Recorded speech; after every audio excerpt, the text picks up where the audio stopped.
O Conecta Entrevista de hoje recebe a advogada Gláucia Abdala. Nós vamos falar sobre os sinais de identificação e também a prevenção à violência e abuso infantil. Tudo bem, Gláucia? Seja bem-vinda. Tudo bem, gratidão. Vamos começar falando um pouco sobre você. Quem que é Gláucia Abdala? Gláucia Abdala é filha da Marisete, assistente social, aposentada, neta da Dona Maria, de São Sebastião de Carvalho, mãe do Gabriel Abdala, da Amanda Abdala, esposa do Reginaldo Abdala, advogada. Há quanto tempo você trabalha, com a identificação e prevenção ao abuso infantil? Esse ano completamos 7 anos. Como que surgiu esse trabalho? Nós começamos com a entrega de chocolate no final do ano, para 60 crianças.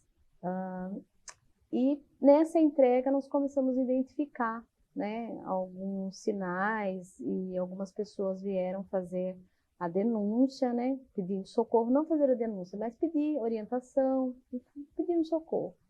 E também através do escritório, foram aparecendo vários casos, aí acendeu uma luz de alerta que teria alguma coisa errada, tanto em atendimento, a forma de fazer a denúncia, as pessoas estavam perdidas como fazer. Então nós decidimos formar o grupo, fizemos um projeto, e daí nasceu o projeto Cuidar é Preciso Disque 100. Existia uma dificuldade com relação ao poder público em como agir nesses casos, em como prevenir, falar sobre isso? Como que é isso? Sim, é um assunto bem delicado, um assunto que ainda temos resistência, principalmente em questão de adolescentes, e precisaria estar mais aparelhado, O sistema público teria que estar mais preparado para receber essas denúncias. E o nosso trabalho começou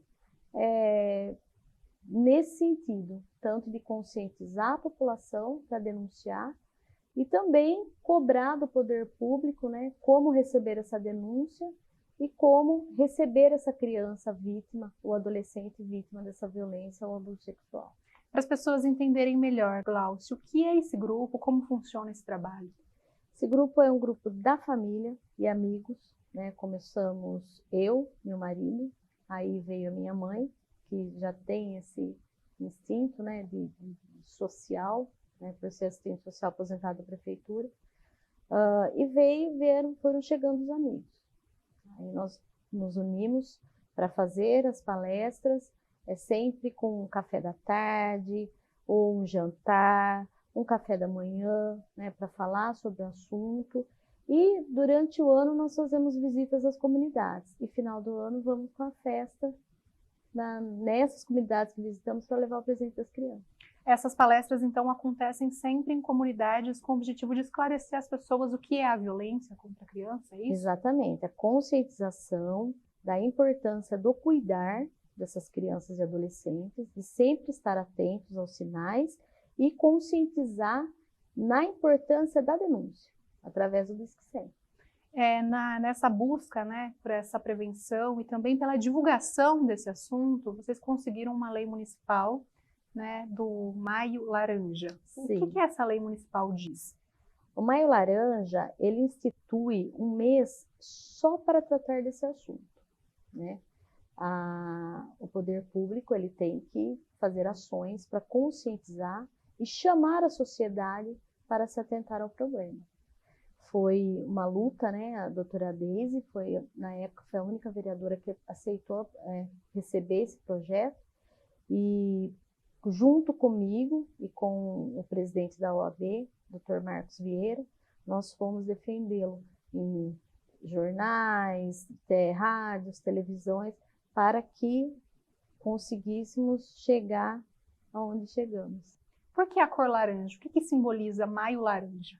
Na realidade, primeiramente o maio, 18 de maio é o Dia Nacional de Combate à Exploração e Abuso Sexual contra Crianças e Adolescentes.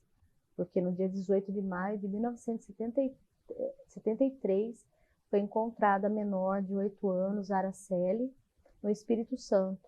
Ela foi vítima de violência, de abuso, e foi no dia 18 de maio.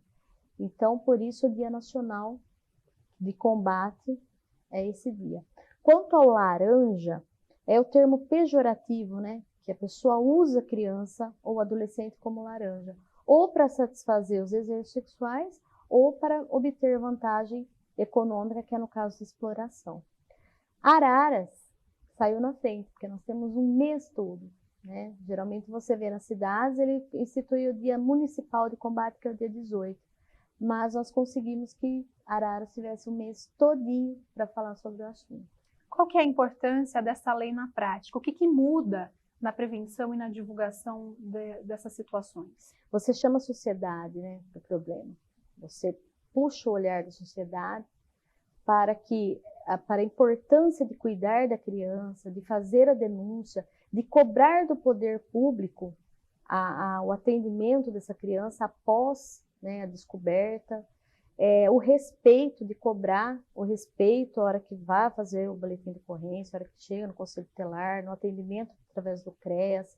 Então, nós chamamos a atenção da sociedade porque é um problema de todos, né? E quando a sociedade ela está bem orientada quanto aos seus direitos, fica mais fácil. Na luta, fica mais fácil combater, né, esse mal que assola na sociedade. Essa lei municipal também existe uma lei federal, né, que dá suporte a ela, a lei da escuta. O que é essa lei da escuta? A lei da escuta, ela veio, não é só em casos de abuso sexual, qualquer tipo de violência. Ela veio para afirmar a proteção integral da criança, né? Evitar a revitimização. O que é revitimização? Às vezes a criança faz, né? Ela chega, chama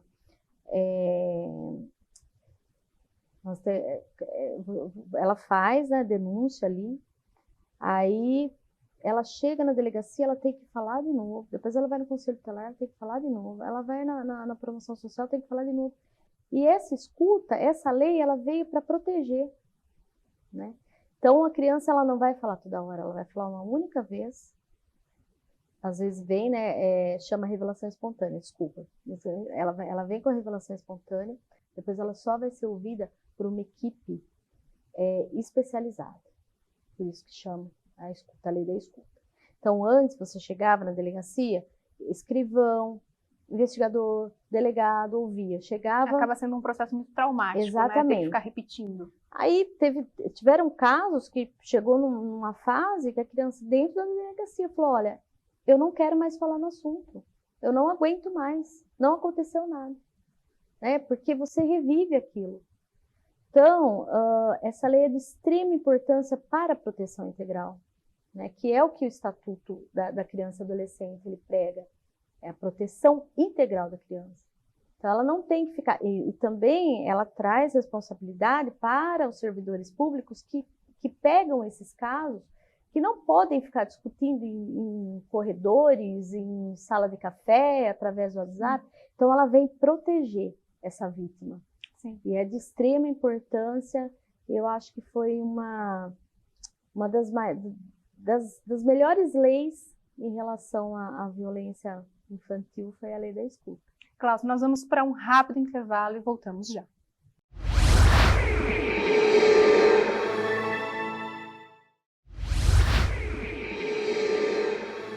Voltamos com o Conecta Entrevista. Hoje nós estamos falando sobre prevenção à violência e abuso infantil. Glaucia, antes do intervalo nós estávamos falando sobre a lei da escuta, né? Nesse sentido de orientar as crianças, como ensinar para essas crianças e adolescentes o que é abuso, o que é violência, para que elas tenham a capacidade de perceber e denunciar? Tem os limites, né? Os pais, os responsáveis, eles sempre têm que explicar os limites. Às vezes a criança ela tem aquele hábito de sentar no colo de qualquer pessoa, deixa qualquer pessoa, né, tocá-la. Então, é importante que os pais sempre orientem no sentido de que existem limites. Criança só pode, né, tocar a mãe, o pai, o gesto de carinho, e também existem limites até no carinho dos pais. E cuidar, né? É o nome do projeto, cuidado. Filho, quem tem que olhar são os pais, os responsáveis. Não é vizinho, não é irmão mais velho, né? Deixar sob a responsabilidade de terceiros. E sempre estar atentos, quem vai na sua casa, para onde o seu filho vai. A minha avó sempre, eu trago muito isso nas palestras, eu falo. Minha avó sempre fala, o filho ele tem que estar onde o olhar dos pais alcança. Né? Até quando a gente anda na rua, às vezes tem criança, eu vejo pais que vai na frente e a criança vai atrás. A avó sempre me chama atenção para isso, a criança tem que estar na frente. Né? Às vezes eles chegam, não quer mais dar a mão, quer tal. Então, sempre na frente, aonde o olhar alcança. Quer deixar a criança brincar com outras crianças? De vez em quando vai lá. Vai devagarinho, escondido, vê o que estão falando, vê do que estão brincando, né? Casos que acontecem muito em relação esporte. Filho vai treinar? Procure ir junto. O filho vai viajar com a equipe? Vê se consegue ir junto, ou deixa que vai no ônibus, dá um jeito para estar sempre vigiando, né? Até eles chegarem num ponto que vão conseguir se defender sozinhos. Então, o importante é prevenir. Nessas comunidades que vocês atuam, como que é a receptividade dos pais? Como que eles lidam ao falar sobre esse tema? É uma conquista, né, de confiança. Teve comunidade que nós demoramos mais de 1 ano para que eles parassem e ouvissem. Né? Mas é persistência. E hoje eles pedem, às vezes não dá tempo da gente estar voltando, me passam mensagem: quando que vocês vão vir? Nossa, quando nós vamos falar? Ou às vezes eu vejo, né, porque eu acompanho as pessoas, né, pelas redes sociais, qualquer notícia eles colocam, diz que 100. Então, você tem que conquistar, né, a confiança. Porque hoje em dia é difícil, mas antes era muito mais. Né? É um tabu você falar. Sim. Principalmente em casos de adolescentes. Né? Porque às vezes eles falam, nossa, tem adolescentes que elas já começam a se erotizar, demonstrar, né, comportamentos mais adultos, e pode ser um pedido de socorro. Então nós temos que chegar, conquistar o espaço, demonstrar que podemos, né, ser um canal de confiança, um apoio, né? E estamos aqui para o que precisar, sempre. Tem algum caso em que essa criança, esse adolescente, descobriu que estava sendo vítima de violência por meio dessa conscientização? Ele não tinha percebido o que estava acontecendo? Isso acontece muito nas palestras escolares, né? Nós tivemos vários casos aqui, em Araras e também fora. Por quê? A criança ela vai crescendo, às vezes ela identifica aquele ato como um gesto de carinho, de amor. Isso eu estou falando da violência dentro da casa, né? Então, o pai, padrasto, existem também as abusadoras, né? Que são mulheres também, mãe, madrastas e parentes que convivem ali. Então, eles vão crescendo com aquilo, eles não veem como um ato de violência. E quando você chega para falar sobre o assunto, já estão adolescentes, que eles descobrem que aquilo é o mal, não é amor, né? Aí desabam e você identifica e já faz chama o responsável, né, no caso da escola. Aí os responsáveis chamam a equipe, que é assistente social, é psicóloga, para estar conversando com aquele adolescente, se ele quiser. Se ele quiser fazer a revelação espontânea. Caso contrário, faz a notificação para o Conselho Tutelar e o Conselho vai enviar para o CREAS, que vai participar, vai chamar a criança e a família e começar a fazer as investigações. Entendi. Então, mas existem sim. Esse grupo, ele atua também em outras cidades da região? Como que funciona isso? Sim. Onde formos chamados e onde houver brecha para que possamos falar do assunto, a gente está. Rio Claro, Peúna, Leme, Santa Gertrudes, Conchal. Qualquer lugar que houver a possibilidade, nós estamos indo. Você acredita que a pandemia aumentou esses números? Houve uma necessidade maior de se falar como isso? Qual que foi o impacto desse isolamento social, dessas questões? Em relação à criança e adolescente, foi muito maléfica, né? Infelizmente. Tanto na relação de violência doméstica, abuso, bullying. Então, mexeu muito. Porque a criança, o que acontece? A porta de entrada principal para a identificação do abuso de uma criança ou adolescente é a escola. Se a criança está em casa. Exatamente. Então, se ela fica em casa, aí existem os pais que são alcoólatras, que bebe, volta, bate, abusa. Aí a mulher está desesperada também, tem o padrasto e tem a mulher que fica naquele desespero porque não consegue trabalho, não consegue sair. Então aquilo ficou muito, ficou muito assim, evidente na pandemia, o fato de que se não sai de casa, a gente não consegue identificar e não tem como denunciar. Então isso foi horrível para as crianças. E agora que eles estão voltando, essas situações estão sintomatizando através do bullying. Eu não sei se você percebeu como cresceu o bullying depois da pandemia. Então, infelizmente, tanto na violência doméstica também aumentou, né? Em Araras, nós tivemos um aumento expressivo na violência doméstica. Cláudia, nós vamos para um rápido intervalo e na volta vamos falar um pouco sobre como identificar a violência e abuso infantil. A gente volta já.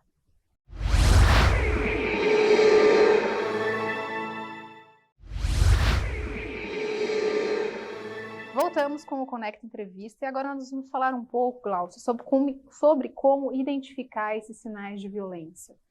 Como que funciona isso? Existem alguns sinais que a pessoa pode perceber que uma criança ou um adolescente está passando por uma situação de abuso?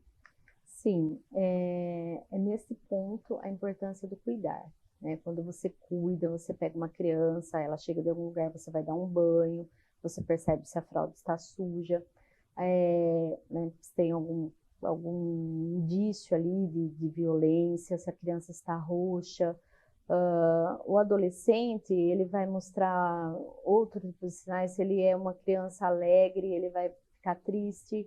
Se ele é já uma criança mais quieta, ele vai ficar mais eufórico, né? Por quê? Às vezes ele não entende que ele tem que, ou ele tem medo, porque ele vai ser coagido, né, pelo abusador.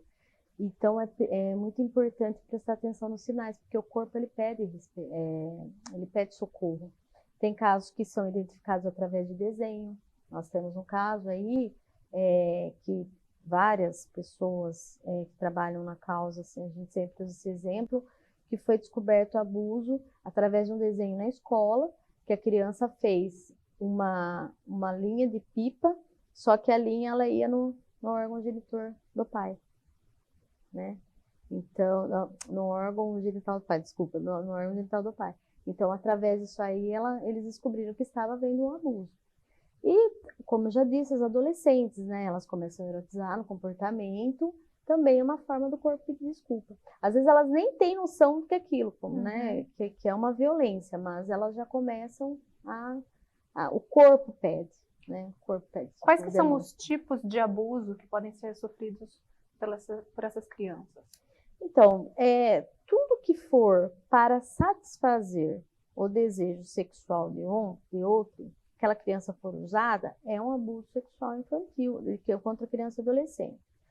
Tem os crimes, né, que seria estupro, de vulnerável, ato libidinoso, tem vários outros tipos, mas o abuso sexual infantil é tudo aquilo que faz com que a pessoa vá sentir prazer. Então pode ser imagem, beijo lascivo, hoje é considerado como estupro, às vezes você passar a mão, né, nos órgãos genitais, qualquer ato, qualquer ação que venha a demonstrar conotação sexual é tida como abuso. E a exploração sexual infantil é aquela que usa a criança para obter vantagem. Então ela vai, coloca a criança para se prostituir, coloca a criança para fazer um vídeo, né, assistir um vídeo, é muito comum isso que a gente está vendo, né, inclusive teve em Limeira, um caso, não sei se você ouviu falar, faz uns 15 dias, coloca a criança para assistir aquele ato sexual e vende as imagens, né. E nesse caso não precisa ter um contato direto com a criança, né, físico? Não. A concepção da lei mudou também, antes era estupro, era só meninas que eram vítimas. Hoje mudou totalmente a concepção de estupro. Então, existe um perfil do abusador? Sim, o abusador é sempre aquele que ganha a confiança da família, né? É quem a pessoa menos espera.